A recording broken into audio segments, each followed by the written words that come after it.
नमस्कार दोस्तों, मैं हूं डॉक्टर रामकुमार मिश्रा और भारत को आत्मनिर्भर भारत बनाने की इस ऐतिहासिक सीरीज में एक बार फिर से आपका स्वागत है। दोस्तों, कोविड 19 के वजह से जो लॉकडाउन हुआ उसने भारतीय अर्थव्यवस्था को बहुत गहरा धक्का पहुंचा है। भारतीय अर्थव्यवस्था कई साल पीछे जा चुकी है।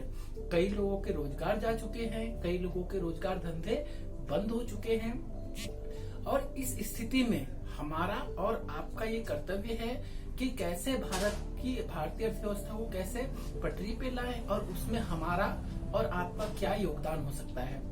दोस्तों, हम अपने इस विशेष सीरीज में लगातार ये बात कर रहे हैं कि कैसे हम भारत को फिर से आत्मनिर्भर भारत बनाएं और उसमें हमारा और आपका क्या योगदान हो सकता है। दोस्तों, एमएसएमईज का भारतीय अर्थव्यवस्था में एक बहुत बड़ा योगदान है। एमएसएमई के आज की यदि हम बात करें, वर्तमान परिस्थितियों की बात करें, तो देश की जीडीपी का लगभग 30%, देश के टोटल इंडस्ट्रियल प्रोडक्शन का, औद्योगिक उत्पादन का करीब 45%, देश के टोटल एक्सपोर्ट का लगभग 40% और भारत में जो रोजगार सृजन होता है उसमें से करीब 12 करोड़ रोजगार, 11 से 12 करोड़ के बीच जो रोजगार है वो केवल हमें एमएसएमई सेक्टर से ही मिलता है। अर्थव्यवस्था के इस बुरे दौर में भी भारत सरकार की और हमारी भी एमएसएमई से यही अपेक्षाएं हैं कि एमएसएमई फिर से भारतीय अर्थव्यवस्था को पटरी पे लाने में एक महत्वपूर्ण योगदान देगा। इसी चरण में आज बात करते हैं कि जो एमएसएमईज है, एमएसएमईज के फाइनेंस की, एमएसएमईज के वित्त की और वित्त से जुड़ी हुई समस्याओं की। दोस्तों, किसी भी अर्थव्यवस्था के लिए, किसी भी बिजनेस के लिए वित्त बहुत ही महत्वपूर्ण है, एक लाइफ ब्लड है। ये लाइफ ब्लड और भी महत्वपूर्ण हो जाता है यदि बिजनेस एंटिटी एमएसएमई हो। एमएसएमईज के लिए वित्त का बहुत ही ज्यादा इंपॉर्टेंस है।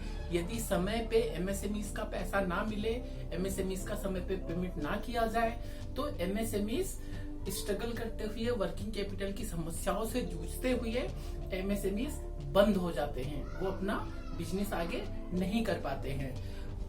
एमएसएमईज को पैसे कैसे मिले, कैसे उनका पेमेंट हो, इसका प्रोविजन एमएसएमईज जो डेवलपमेंट एक्ट 2006 है उसी में उसका प्रोविजन किया हुआ है कि एज पर लॉ एमएसएमईज को 45 दिन के अंदर उनका पूरा पेमेंट मिल जाना चाहिए।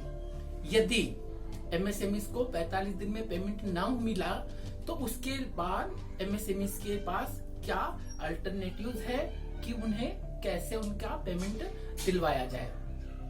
कुछ ऐसे ही प्रोविजन का उपयोग आईबीसी के कुछ इंसॉल्वेंसी एंड बैंक्रप्सी कोड के कुछ प्रोविजंस का उपयोग हमारे एमएसएमईज किया करते थे, लेकिन वो केवल उसी केस में जबकि पेमेंट जिस पे ड्यू है वो कौन है, वो एक कॉर्पोरेट है। कॉर्पोरेट के अगेंस्ट एमएसएमईज जा सकते थे, सेक्शन 9 में पिटीशन फाइल कर सकते थे यदि उन्होंने कोई गुड्स या सर्विसेज किसी कॉर्पोरेट को सप्लाई की है, वो भी केवल उस केस में जिस केस में कॉर्पोरेट डेटर का जो अमाउंट ड्यू है कॉर्पोरेट डेटर की तरफ वो 1 लाख से ज्यादा है।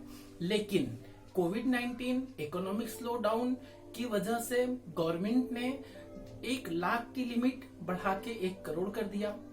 ना केवल गवर्नमेंट ने लिमिट बढ़ा के 1 करोड़ कर दिया, बल्कि जो सेक्शन 7 हुआ करता था, फाइनेंशियल क्रेडिटर पिटीशन फाइल करते थे, सेक्शन 9 में ऑपरेशनल क्रेडिटर और सेक्शन 10 में जो कॉर्पोरेट डेटर होता था वो खुद ही पिटीशन फाइल करते थे कॉर्पोरेट इंसॉल्वेंसी रिजोल्यूशन प्रोसेस के लिए। यहाँ ये उम्मीद की जाती थी कि यदि फाइनेंशियल क्रेडिटर कोई पिटीशन फाइल करेगा, ऑपरेशनल क्रेडिटर यदि कोई पिटीशन फाइल करेगा, तो उम्मीद ये की जाती थी कि कॉर्पोरेट डेटर आके सेटलमेंट कर लेगा और उन्हें उनका पैसा मिल जाएगा। लेकिन ये सेक्शन 7, 9 और 10 गवर्नमेंट ने टेम्परेरी लगभग 6 महीने के लिए इन्होंने सस्पेंड कर दिया है। तो वो जो रास्ता है अप्रोच करने का एनसीएलटी को थ्रू आईबीसी, वो रास्ता नहीं है, बंद हो गया है।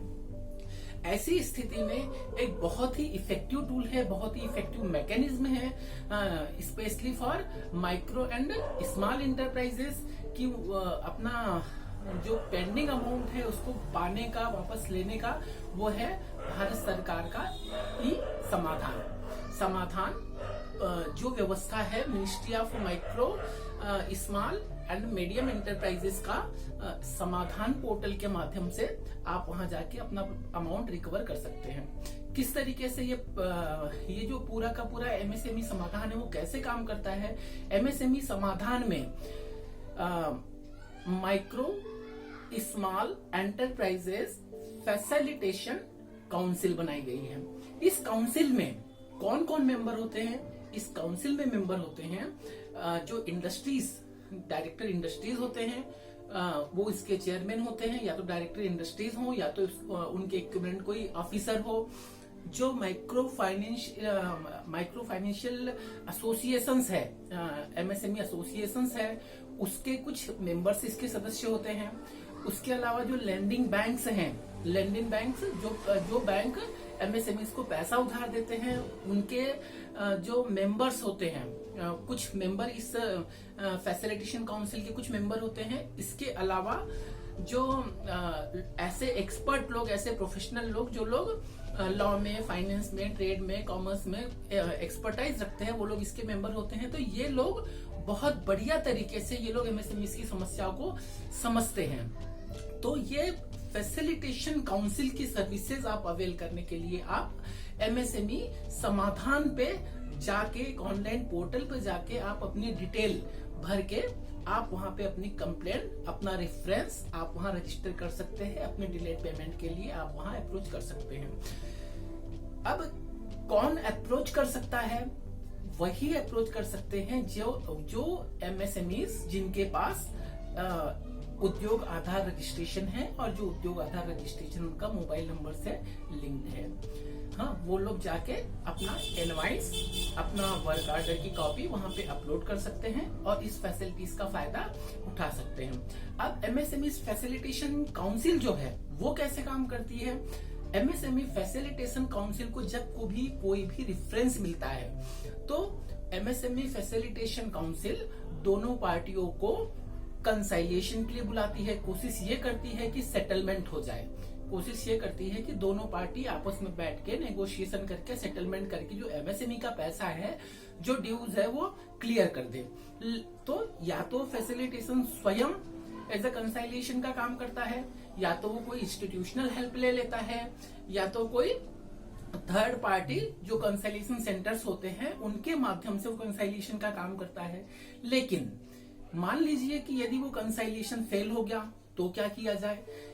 तो उस केस में जबकि कंसाइलिएशन फेल हो जाएगा, उस केस में जो माइक्रो स्मॉल फैसिलिटेशन काउंसिल है, या तो वो स्वयं एक आर्बिट्रेटर के रूप में काम करेगा, या वो किसी इंस्टीट्यूशनल आर्बिट्रेटर को, जो कि अल्टरनेट डिस्प्यूट रिजोल्यूशन का काम करते हैं, ऐसे लोग जो डिस्प्यूट रिजोल्यूशन का काम करते हैं उनको एज आर्बिट्रेटर, मतलब एक मध्यस्थ की तरह वो अपॉइंट करते हैं। ये पूरी प्रक्रिया आपके रेफरेंस फाइल करने से लेकर के मध्यस्थता तक की प्रक्रिया, और वहां पे जो आपको एक अवार्ड ऑर्डर डिक्री मिलती है, इस पूरी प्रक्रिया में केवल 90 दिन का समय लगता है। आईबीसी में जो समय लगता था वो 180 दिन तो एज पर लॉ लगता था, और लगने को तो सालों भी लग जाते थे।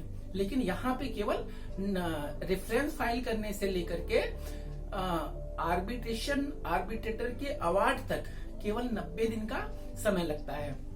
इसके अलावा अब आर्बिट्रेटर का अवार्ड आया, आर्बिट्रेटर कहता है यदि आपका क्लेम जस्टिफाइड है तो आर्बिट्रेटर ने एक अवार्ड पास कर दिया, एक डिक्री पास कर दी कि इनका पेमेंट इनको कर दिया जाए।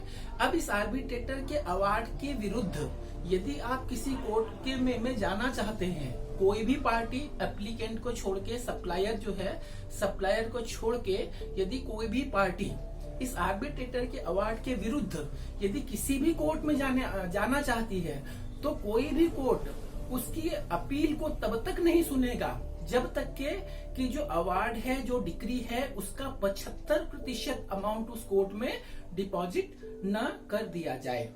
तो ये बहुत ही अच्छा डिस्प्यूट रिजोल्यूशन मैकेनिज्म है एमएसएमई का समाधान। इसमें एक खासियत और है, एक खासियत, बहुत अच्छी खासियत है कि यहाँ पे जो डिलेड पेमेंट है, डिलेड पेमेंट पे आपको अच्छा खासा इंटरेस्ट मिलता है। कितना इंटरेस्ट मिलता है? जो आरबीआई के बैंक रेट्स हैं, आरबीआई के बैंक रेट से का 3 गुना, अभी कुछ 4.6 के आसपास अभी बैंक रेट है, उसका आपको 3 times compounded resting on monthly basis, ये आपको interest in addition to your claimed amount, claim amount के साथ साथ इतना आपको उस पे आपके डिलेड पेमेंट के लिए इंटरेस्ट मिलेगा। और उसकी बात हम बता चुके हैं कि आर्बिट्रेटर अवार्ड के विरुद्ध यदि कोई भी पार्टी किसी भी कोर्ट को यदि अप्रोच करती है तो उसे कम से कम आर्बिट्रेटर अवार्ड का डिक्री का आर्डर का कम से कम 75% वहां पे उस कोर्ट में जमा करना पड़ेगा। लेकिन यहाँ सोचने वाली एक बहुत ही महत्वपूर्ण बात है कि जहां देश में करीब 6 करोड़ से ज्यादा एमएसएमई रजिस्टर हैं, यदि हम एमएसएमई के समाधान पोर्टल को देखें तो वहां पे केवल आज की डेट में केवल 43,000 के आसपास वहां पे केसेस रजिस्टर हैं जिनकी मॉनेटरी वैल्यू केवल 12,500 करोड़ के आसपास है। तो ये एक पूरा का पूरा मैकेनिज्म जो है, जो एमएसएमईज के लिए बनाया गया है, एमएसएमईज के डिस्प्यूट को रिजॉल्व करने के लिए बनाया गया है, उनके जो डिलेड पेमेंट की समस्या से जो एमएसएमईज जूझ रहे हैं उसके लिए बनाया गया है। ये मैकेनिज्म का अभी तक इस्तेमाल क्यों नहीं किया जा रहा है, ये एक क्वेश्चन मार्क है। तो आपके लिए, यदि आप एक माइक्रो स्मॉल एंटरप्राइजेस हैं, आपका कोई भी अमाउंट अगर ड्यू है, उस अमाउंट को लेके यदि कोई डिस्प्यूट है, तो आप एमएसएमई के समाधान पोर्टल पे जाइए और वहां पे अपनी सारी डिटेल एंटर करिए। आप अपना आधार, उद्योग आधार नंबर के माध्यम से रजिस्टर करके आप अपनी पूरी डिटेल डाल के, जो भी रिस्पोंडेंट है, जो भी आपका प्रतिवादी है, उसने जो आपको वर्क ऑर्डर दिया है और आपने जो उसको इनवॉइसेस रेज किए हैं उसकी कॉपी आप अपलोड करिए।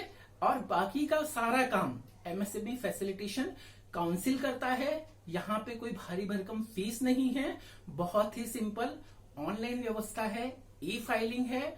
तो इसके माध्यम से, इस समाधान पोर्टल के माध्यम से आपकी समस्या का समाधान, वित्तीय समस्या का समाधान, यदि आपका पैसा कहीं फंसा हुआ है तो वो हो सकता है।